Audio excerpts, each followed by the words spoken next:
This is The Extra Point, an Arizona's Family Originals podcast, sponsored by your Phoenix Suns. Well, we've taken the podcast on the road. We're heading into the 16th hole. We got a live camera. We have Patrick McDonald here from CBS Sports.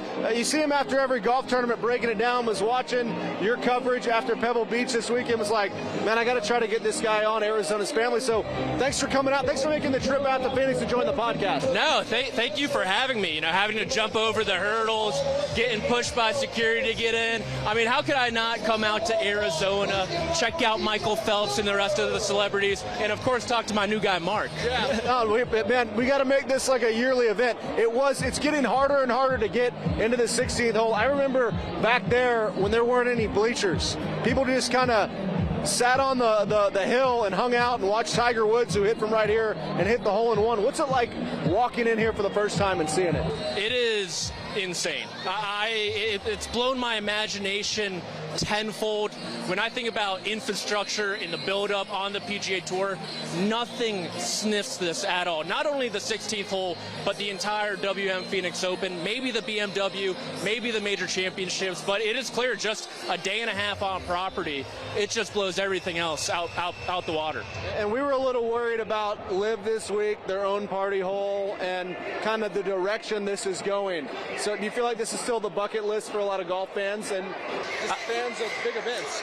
You know, I got more messages online this week about coming to the WM Phoenix Open than maybe I ever have in my entire life. To be, at least like 10 old buddies from college. Some you don't really want to talk to. Be like, yeah, I guess I'll be out there. Others you're excited to see. So I think the one thing Liv still has going for it this week is obviously the Super Bowl's in town in Vegas. And you guys experienced that last year. I still haven't slept. I'm still tired from it. Yeah, I bet you're still a little hungover too, maybe perhaps. A year past. But I think when you look at this tournament year after year after year, 20,000 plus people, Live Golf isn't going to touch that this week. Continuously building up and up and up.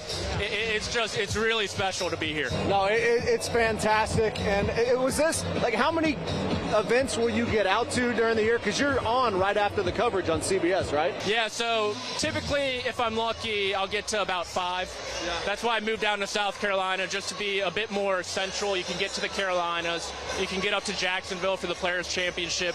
But yeah, once the final putt drops, it is like go, go, go, go. It's a really stressful like half an hour. You got to write, you got to go on camera, you got to do it all, but I love it. So how did you, we have the Cronkite School here, a lot of young journalists, trying to do this. How did you get your job? Oh, it's a long story. So my original background was in consulting. I spent a couple years at Deloitte in Washington, D.C., a couple more at Booz Allen Hamilton, which used to sponsor an event on the PGA Tour, and I had a blog this whole time. And Will Gray, who was with NBC at the time, he's now with the PGA Tour. He runs Golf Bet, kind of the betting fantasy arm of it all. Yeah. Read my blog, was like, hey, you should freelance for us. I said, hell yeah. I quit my consulting gig, went full-time freelancing. That turned into CBS. And now I have guys like Glenn Powell and arguably the better-looking Mark next to me right now. Oh, hey, fellow Longhorn, look at that. Oh, yes. That's fantastic. The timing could not be better. Who do you like this week in the tournament, by the way? Oh, gosh. I mean, there's a lot of good players. Course history is very sticky here. Yeah. And the thing I love about TPC Scottsdale, 2 things. One, the finishing stretch is unbelievable. 15, 16, 17, just heart-pounding shot after shot after shot. And it produces major championship caliber winners. 9 out of the last 11, all major champions. One of the omissions is Ricky Fowler, who's a great major player in general. Yeah.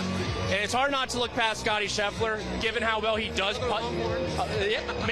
I've been a big sign of God betting, and that Glenn Powell sighting might have been the Scotty Scheffler sign I needed.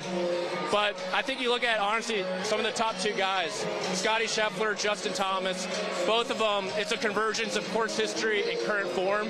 And if you guys get them in the final group Sunday, I mean, we'll get an atmosphere just like that. No, that we will definitely take that. And that's always as you're trying to get ready for the Super Bowl, oh yeah, the golf tournament's ending in Phoenix. So a lot of us haven't seen the first quarter of a Super Bowl in about 15 years. As far as your responsibilities this week, where can we find you, the written word and the spoken word on TV? Yeah, so all my work can be found at CBSSports.com. On TV, we have our 24/7 FAST network called CBS Sports HQ. I'll be on there throughout the week. It pops up after the tournament. Unfortunately, we're on Super Bowl duty, CBS. The eye is very much in Las Vegas. NBC's taking the reins. I'm sure they'll do great. I know Kiz and Smiley will be out here all week. But CBSSports.com, CBS Sports HQ, just anything with the eye involved, I should be close.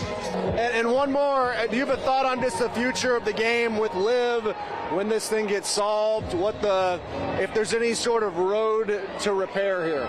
Yeah, I was very optimistic about the deal in general, but I've gotten a bit more pessimistic with the announcement last week of the SSG and the PGA Tour coming together and leaving PIF out.